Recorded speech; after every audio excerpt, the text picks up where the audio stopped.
Hello students, and welcome back to part 2. And in the part 1 we discussed first 2 points, and here we have the third point of the chapter New Kings and Kingdoms history part, Prashtis and land grants. So we'll start with the page number 18. Prashtis contain details that may not be literally true.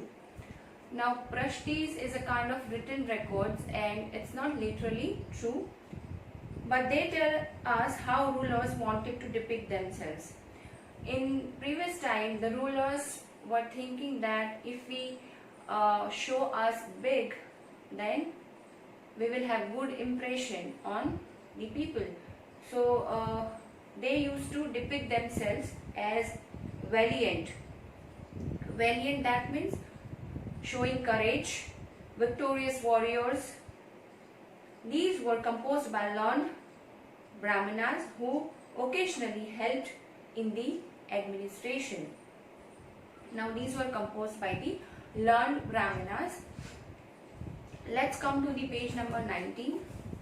The achievements of Nagbhata. Which kind of achievements Nagbhata received? Let us see that. Many rulers described their achievements in Prashtis. Now in the Prashtis, many rulers described whatever they have achieved. You read about the Prashtis of the Gupta ruler Samudragupta last year. Now last year in 6th standard you must have read about Gupta ruler, and you can see their achievements in Prashtis. One Prashti written in Sanskrit and found in Gwalior. Prashti was written in which language? Sanskrit language, and it was found in Gwalior, Madhya Pradesh. Describes the exploits of Nagbhata, a Pratihara king. Which kind of exploitation was going on at that time? It was described in the Prashtis. The kings of Andhra, Sindhava, Vidarbha and Kalinga fell before him even as he was a prince. He won a victory over Chandrayuddha, the ruler of Kanauj. Now see, in the previous time, kings used to fight and used to have the wars because they want to have the ownership on the land. He defeated the king of Vanga, part of Bengal, Anarta, part of Gujarat, Malwa, part of Madhya Pradesh, Kirata, forest peoples, Turushka, Turks, Vatsa, Matsya, both kingdom in North India. Kings often rewarded Brahmanas by grants of land. Now, Brahmanas used to play a very important role in king's life. So, kings always used to reward Brahmanas with grants of land. These were recorded on copper plates, which were given to those who received the land. Now, this were recorded. Now, you can see here in the picture, these are the copper plates. So, on the copper plates, they used to record everything, whatever the king is given to Brahmanas, and who used to receive this reward, they used to get these plates. This is a set of copper plates recording a grant of land made by a ruler in the 9th century. This is the 9th century time where a king used to give such kind of copper plates to Brahmanas, and partially in Tamil. You know, the language is Sanskrit and Tamil. In this language, this copper plates were written.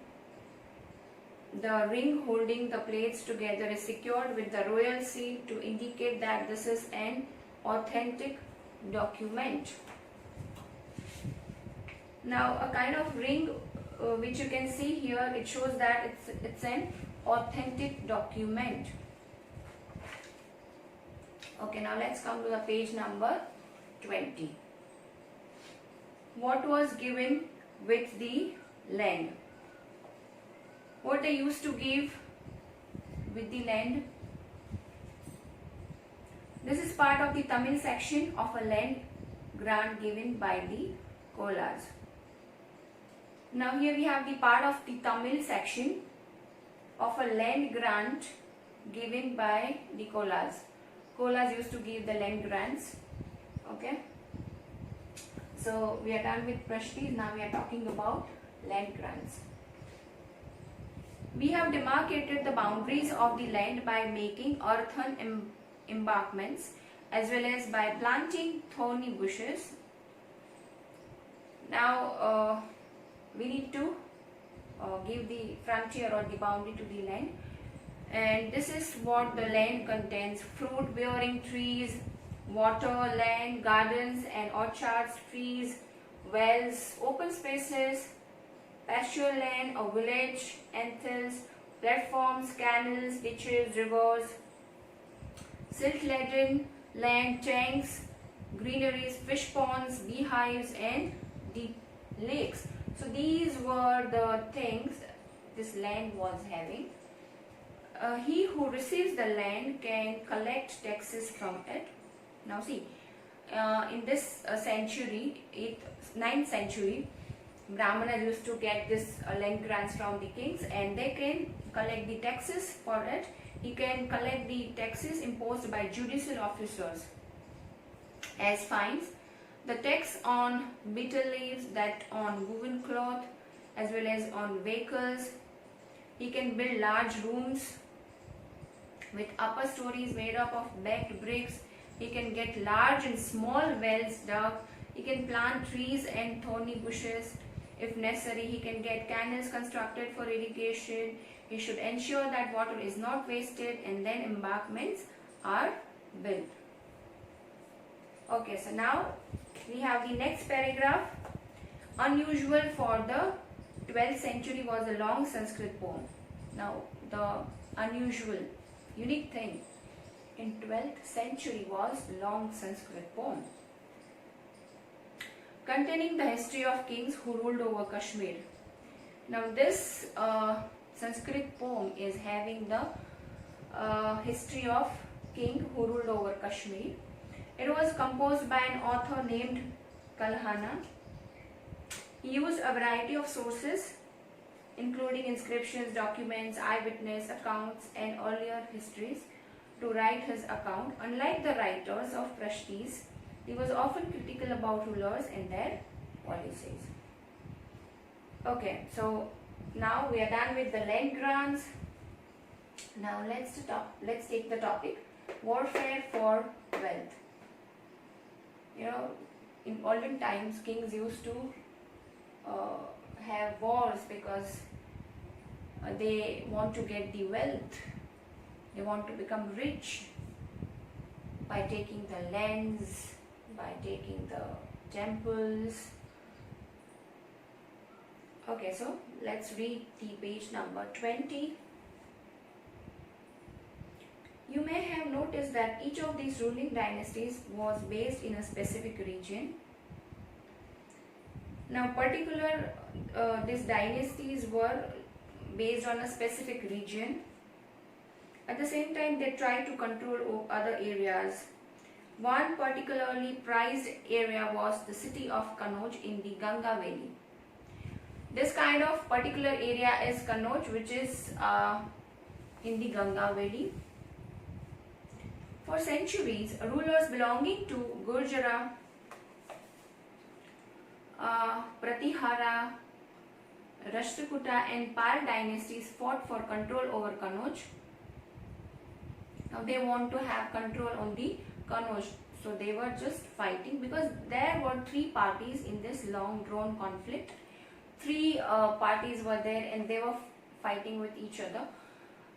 Historians often describe it as the tripartite struggle. Struggle. Why? Because three parties were there. That's why they were calling it as tripartite struggle. As we will see, rulers also tried to demonstrate their power and resources by building large temples. If they want to show that they are wealthy, they are powerful, what they will do is they will build large temples so that other dynasties or other area can see that how powerful or how wealthy the king is. So when they attacked one another's kingdoms, they often chose to target temples, which was sometimes extremely rich. They used to target the rich temples. You will read more about this in chapter 5. One of the best known of such rulers is Sultan Mahmud of Ghazni.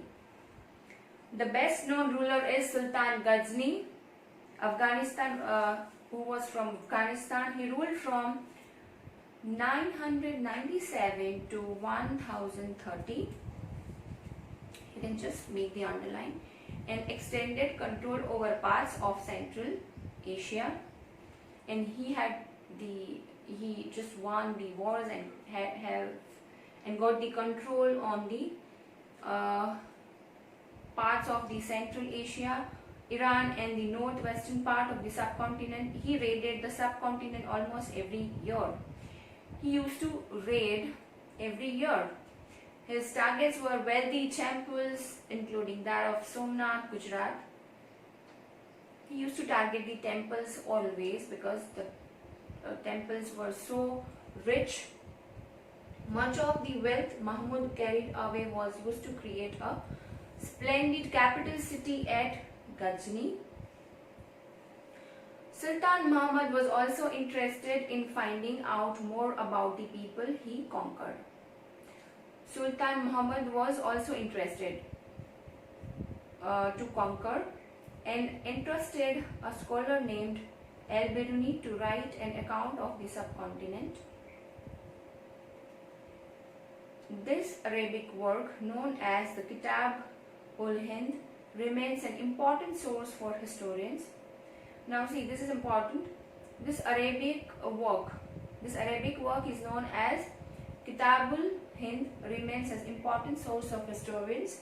He consulted Sanskrit scholars to prepare this account. Other kings who engaged in warfare included the Chahmanas, later known as the Chauhans. They included Chahmanas, and it is known as Chauhans, who ruled over the region around Delhi and Ajmer. They attempted to expand their control to the west and the east, where they were opposed by the Chalukyas of Gujarat and the Gahadawalas of western Uttar Pradesh. The best known Chahmanas ruler was Prithviraj III. Best known, the well-known Chahmanas ruler was Prithviraj III, who defeated an Afghan ruler named Sultan Muhammad Ghori in 1191, but lost to him the very next year in 1192. Let's go to the page number 22. Okay, so we will keep the topic warfare for wealth till here, because in the next part we will take the new topic, which is a closer look, the Cholas.